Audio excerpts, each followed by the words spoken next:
திமுக கட்சியினுடைய கொடியே கருப்பு சிவப்பு தான். இவர்கள் நாங்க நம்பிக்கை சார்ந்த விஷயங்களை பார்ப்பது கிடையாது, எங்கள்கிட்ட மூட நம்பிக்கை இல்லைன்னு சொல்றாங்க. ஏன் அப்ப அந்த கருப்பு துப்பட்டாவை எடுத்தீங்க? இது பைத்தியக்காரத்தனத்தின் உச்சம். இந்த ஆட்சி எவ்வளவு மோசமா கேவலமா அவருடைய சிந்தனை போய்கிட்டு இருக்குன்னு நம்ம பார்க்கணும். நான் கேட்கிறேன், இப்போ ஒரு இஸ்லாமிய பெண் புர்கா போட்டுட்டு வராங்க, ஒரு 10 பேர் இஸ்லாமிய பெண் புர்கா போட்டுட்டு வராங்க, நீங்க கருப்பு ஆடை போட்டுட்டு வரீங்க, கலட்டுங்கள் அப்படின்னு சொல்லிடுவாங்களா? பாரதிய ஜனதா கட்சியினுடைய மகளிர் அணி சார்பாக மதுரையில் ஒரு போராட்டம் நாங்கள் நடத்துறோம். நீங்க என்ன செய்றீங்க? அந்த போராட்டத்தை தடுப்பதை தாண்டி போராட்டத்திற்கு யாரெல்லாம் ஊர்ல இருந்து வராங்களோ எல்லா ஊர்ல இருந்து வரக்கூடியவர்களை பெண்கள் எல்லாம் தடுத்து கைது செய்கிறீர்கள். இது வெளியே தெரிஞ்ச அசிங்கம் நினைச்சா ஊரே நாரி போச்சு, திமுக பேர் தான் கெட்டு போச்சு. அப்போ ஜனநாயக ரீதியை போராடுவதற்கு தடை, இது எவ்வளவு பெரிய அசிங்கம் ஒரு ஆட்சிக்கு. தேசிய கீதம் என்பது உங்களுக்கு தமிழ்த்தாய் வாழ்த்தை விட பெரிதா அப்படின்னா ஆம், தமிழ்த்தாய் வாழ்த்தை விட தேசிய கீதம் தான் பெரிது. தேசம் பெரிது என்பதை நினைக்கணும், அதுக்கு பிறகுதான் மாநிலம் வருமே தவிர தேசம் தூக்கி எறியப்படும், மாநிலம் தான் முதன்மையானது என்றால் அது பிரிவினைவாதம். அதை நாங்கள் ஏற்றுக்கொள்ள மாட்டோம். ஆளுநர்கள் ஏற்றுக்கொள்ளவில்லை என்பது நியாயமான வாதம். மத்திய அரசுன்னு அவர் சொல்லுவார். இது ஐயா கலைஞர் அவருடைய மரபு. அதுக்கு முன்னால் இருந்த எல்லா ஆட்சியாளர்களும் பேசின மரபு. அந்த மரபு உங்களுக்கு தெரிந்ததா அல்லது மடத்தனமாக நீங்கள் ஒன்றிய அரசு மாற்றினீர்களா? இவர்களுக்கு தமிழின் மீதும் அக்கறை அல்ல, தமிழ்நாட்டின் மீதும் அக்கறை கிடையாது, தமிழக மக்களின் மீதும் அக்கறை கிடையாது. அமலாக்கத்துறையினுடைய சோதனை ரெய்டு என்பது அது யாருக்கு வேணாலும் வரும். பாஜகவுடைய மாநில தலைவர் திரு அண்ணாமலை அவர்கள், அவருடைய ஒரு உறவு, அந்த உறவு வீட்டில் ரெய்டு வருதுன்னா அப்போ அமலாக்கத்துறை யாரையுமே வித்தியாசப்படுத்தி பார்க்கல. ஆனால் இவர்கள் மிகப்பெரிய கொள்ளைக்காரர்கள், கோடி கணக்கில் கொள்ளையடித்து வைத்திருக்கிறார்கள் என்பதை நாம சொல்ல வேண்டியதில்லை. திமுகவில் உள்ளவர்களே சொன்னார். துரைமுருகன் அவர்கள் வீட்டில் சர்ச் பண்ணாங்க, என்ன எடுத்துட்டு போனாங்க, அது என்ன மாதிரி வழக்கு பதிவு செய்யப்படும் என்பதை அமலாக்கத்துறை தான் வெளியிடணுமே தவிர அதை நானோ மற்றவர்களோ சொன்னால் அது அரசியல் யூகங்களாக இருக்குமே தவிர அது அறிவார்ந்த வாதமா இருக்காது.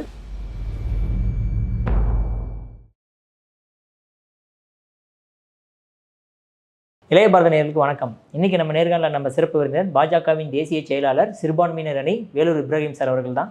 சார் வணக்கம் சார். வாழ்க வளமுடன். நேற்று ஸ்டாலின் அவர்கள் கலந்துகிட்ட நிகழ்ச்சியில் கருப்பு துப்பட்டா போட்டு வரக்கூடாது அப்படின்ற மாதிரி ஒரு கட்டுப்பாடு விதிச்சிருந்திருக்கலாங்க சார், அதை பற்றி எப்படி நினைக்கிறீங்க? அதாவது திமுக கட்சியினுடைய கொடியே கருப்பு சிவப்பு தான்.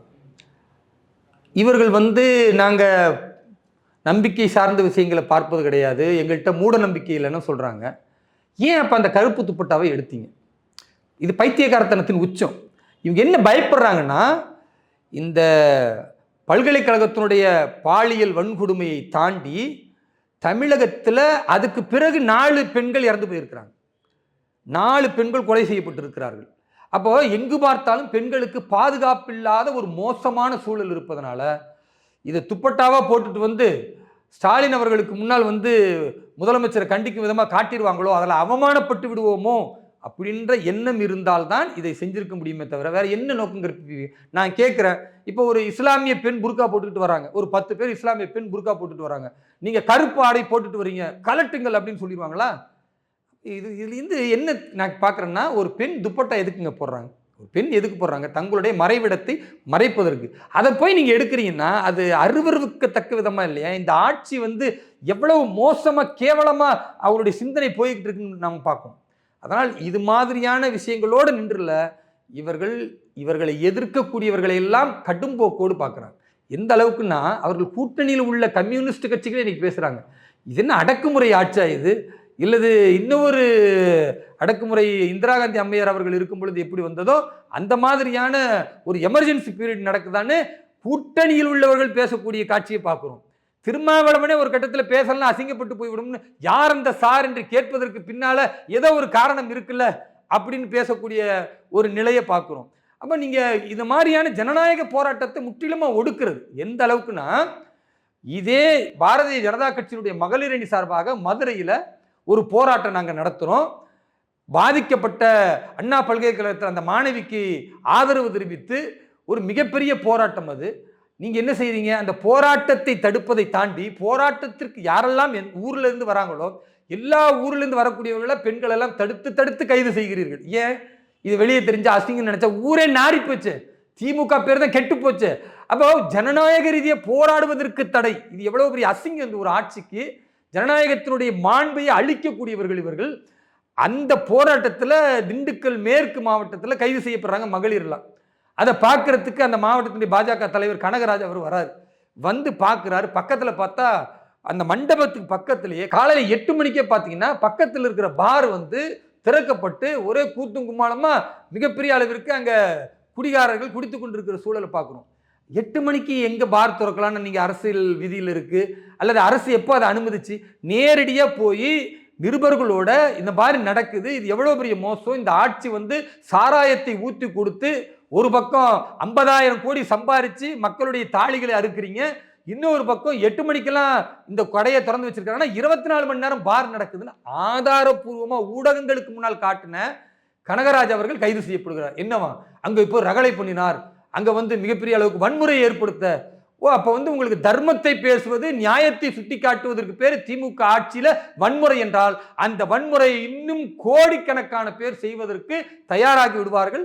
இந்த ஆட்சி அடக்குமுறையால் அதிகாரத்தால் மக்களை பணிய வைக்க வேண்டும், போராடக்கூடியவர்களை பணிய வைக்க வேண்டும் என்று நினைத்தால் அது முடியாது. பாரதிய ஜனதா கட்சியின் ஒவ்வொரு நிர்வாகியும் களத்தில் இறங்கி போராடுவான், கைதுக்கு அஞ்ச மாட்டான். இவர்களுடைய கைது என்பது மிகப்பெரிய மோசமான நிலைக்கு செல்கிறது என்பதை மக்கள் பார்த்துக்கிட்டு இருக்காங்க. 2026 திமுக ஆட்சிக்கு மக்கள் சவுக்கடி கொடுப்பாங்க. சரி, அதே மாதிரி சட்டசபையில் வந்து இன்னைக்கு ஆளுநர் அவர்கள் வரும்போது தேசிய கீதம் பாடாதனால அவர் வந்து சட்டசபையை புறக்கணிச்சுட்டு போறாரு, அவரோட உரையே படிக்காம போயிட்டாருன்ற மாதிரி செய்திகள்லாம் பார்க்க முடியுதே சார். அதாவதுங்க, ஒவ்வொரு ஜனநாயக மாண்பை மதிக்கணும்னா இந்த நாட்டின் மிக முக்கியமான எல்லோரும் ஏற்றுக்கொள்ளக்கூடிய ஒன்று தேசிய கீதம். இப்போ இது சொன்னதுனால பார்த்தீர்களா, இவர் வந்து தமிழுக்கு எதிராக பேசுகிறார், நம்ம தாய்மொழி தமிழ் உயர்ந்தது இல்லையா, தமிழ் தாய் வாழ்த்து பாடும்போது அது ஏன் இவர்களுக்கு பிடிக்க மாட்டேங்குதுன்னா டைலாக் பேசக்கூடாது. பாரதத்தின் ஒரு மாநிலம் தமிழ், பாரதத்தினுடைய அந்த மாநிலத்தின் மொழியாக தமிழ் இருக்கிறது. இந்த தமிழ்நாட்டில் சட்டமன்றத்தில் நீங்கள் புதிதாக ஒன்றை உருவாக்குவதோ அல்லது ஒன்றை செய்து கொண்டு அது சரியாக இல்லை என்றால் அதை மாற்ற வேண்டும் என்பதோ ஒரு ஆளுநருக்கான பொறுப்பு. அடிப்படையில் இவர்கள் என்ன சொல்றாங்கன்னா, இது மரபு, முதல்ல தமிழ்தாய் வாழ்த்து பேசுவது அது மரபு அப்படின்னு துரைமுருகன் அவர்கள் அதுக்கு விளக்கம் கொடுக்கிறார் ஆளுநர் அவர்கள் போனதுக்கு. நான் கேட்குறேன், தேசிய கீதம் என்பது உங்களுக்கு வந்து தமிழ்தாய் வாழ்த்தை விட பெரிதா அப்படின்னா ஆம், தமிழ்தாய் வாழ்த்தை விட தேசிய கீதம் தான் பெரிது. நம் அரசியல் அமைப்புக்கு அதுதான் மிக முக்கியம். தேசம் பெரிது என்பதை நினைக்கணும், அதுக்கு பிறகுதான் மாநிலம் வருமே தவிர தேசம் தூக்கி எறியப்படும், மாநிலம் தான் முதன்மையானது என்றால் அது பிரிவினைவாதம். அதை நாங்கள் ஏற்றுக்கொள்ள மாட்டோம். ஆளுநர் அவர்கள் ஏற்றுக்கொள்ளவில்லை என்பது நியாயமான வாதம். அதை தாண்டி கேட்குறேன், மரபை பேசுறதுக்கு உங்களுக்கு யோக்கியது இருக்கா? சரி, நீங்க சொல்றீங்க இது வந்து மரபு, தமிழ்தாய் வாழ்த்து தான் முதல்ல அப்படின்னு. ஐயா கலைஞர் அவர்கள் ஆட்சி செஞ்சார்ல, அப்ப மரபு என்ன? மத்திய அரசு மத்திய அரசுன்னு அவர் சொல்லுவார். இதுதான் ஐயா கலைஞர் அவருடைய மரபு. அதுக்கு முன்னால் இருந்த எல்லா ஆட்சியாளர்களும் பேசின மரபு. அந்த மரபு உங்களுக்கு தெரிந்ததா அல்லது மடத்தனமாக நீங்கள் ஒன்றிய அரசு மாற்றினீர்களா? மரபை பற்றி பேசுவதற்கு உங்களுக்கு யோக்கியதே கிடையாது. எதில் தனக்கு லாபம்னு பார்க்குறாங்க, எதில் அரசியல் பண்ண முடியும்னு பார்க்குறாங்க. எப்படியாவது மத்திய அரசு எங்கள் ஆட்சியை கலைச்சிடாதா, இந்த குற்றச்செயல்கள்லாம் நாங்கள் செஞ்சுருக்கிறோம், இந்த மாதிரி ஆட்சி கேடுகட்டு நாரி போயிருக்கு, இப்போ கலைச்சிட்டா பார்த்தீங்களா அப்படின்னு ஒரு அனுதாப ஓட்டு வாங்கிவிட முடியாதா என்பதற்காக ஆதாயம் தேடுவதற்குத்தான் தமிழ்தாய் வாழ்த்து என்று மீண்டும் இந்த தமிழர்களை ஏமாற்றுவதற்காக தமிழ் மொழியை முன்னேற்றுகிறோம் என்ற மாதிரி ஒரு பிம்பம் காட்டுகிறார்களே தவிர இவர்களுக்கு தமிழின் மீதும் அக்கறை அல்ல, தமிழ் நாட்டின் மீதும் அக்கறை கிடையாது, தமிழக மக்களின் மீதும் அக்கறை கிடையாது. அதனால தேசிய கீதம் என்பது நிச்சயமாக போற்றப்பட வேண்டும், முதலில் பாடப்பட வேண்டும், அதுதான் சரியானது. ஆளுநர் அவர்கள் அதை கண்டித்து சென்றிருக்கிறார் என்றால் அவர் பாரதத்தினுடைய பன்முகத்தன்மையை காப்பாற்றக்கூடிய ஒரு பொறுப்பில் இருக்கிறார். அதை சிதைக்கும் ஒரு நிலை தன் கண் முன்னால் இருந்தால் அதை கண்டுகொள்ளாமல் உட்காரக்கூடியவர்களாக திமுகவுடைய எம்எல்ஏவோ எம்பி அவர் கிடையாது. மத்திய அரசின் மூலமாக ஜனாதிபதியின் மூலமாக நியமிக்கப்பட்ட ஒரு பொறுப்பான பதவி என்பதனால் இவர்கள் செய்வது தவறு, அதனால் வெளியேறி இருக்கிறார். திமுக இதை உணர்ந்து கொள்ள வேண்டும், இல்லை என்றால் திருத்தப்படும். சார், கடைசி ஒரே ஒரு கேள்விங்க சார். துரைமுருகன் அவர்களை பற்றி சொன்னீங்க. துரைமுருகன் அவர்கள்ட்ட ரெய்டு வந்த உடனே நைட்டே கிளம்பி டெல்லி போகிறாரு சார். அப்போ துரைமுருகன் அவர்களுக்கும் பாஜகவுக்கும் ஏதாவது நெருக்கம் இருக்கிறதா அப்படின்ற மாதிரி கேள்வி எழுப்புறாங்களே சார். துரைமுருகன் அவர்கள் டெல்லியில் போய் மத்திய அமைச்சர் அமித்ஷா அவர்களை பார்த்திருந்தா நீங்க சொல்றது நியாயம் சொல்லலாம். அப்ப யாரை பார்க்க அல்லது போறாரு? மற்ற யாராவது பாஜகவுடைய மிக முக்கியமான தலைவர்களை பார்த்திருந்தால் கூட நீங்க சொல்லலாம். அவர் யாரை பார்த்தார் என்று அவர் தான் சொல்லணும். அல்லது ஊடகங்கள் யாரையாவது பார்த்திருக்காங்கன்னு ஒரு போட்டோவை காட்டினா விளக்கம் சொல்ல முடியுமே தவிர, எங்களை பொறுத்த வரைக்கும் அமலாக்கத்துறையினுடைய சோதனை ரெய்டு என்பது அது யாருக்கு வேணாலும் வரும். இப்போ சமீபத்தில் அப்படி பார்த்தீங்கன்னா 2 வாரங்களுக்கு முன்னால ஒரு பெரிய பேசு பொருள்னா, அண்ணாமலை அவருடைய மச்சான் இருக்கிறாரு, அவருடைய வீட்டுக்கு அல்லது அவரு சார்ந்து இருக்கிற அந்த தொழில் நிறுவனத்துக்கு ரெய்டுக்கு வந்துட்டாங்க, இவ்வளவு கோடியை பிடிச்சாங்க, அதெல்லாம் பேசப்பட்டுச்சா இல்லையா? நான் கேட்குறேன், பாஜகவுடைய மாநில தலைவர் திரு அண்ணாமலை அவர்கள் அவருடைய ஒரு உறவு, அந்த உறவு வீட்டில் வந்து ரெய்டு வருதுன்னா அப்போ அமலாக்கத்துறை யாரையுமே வித்தியாசப்படுத்தி பார்க்கலல்ல, அப்படிதான் நீங்க பார்க்கணும்.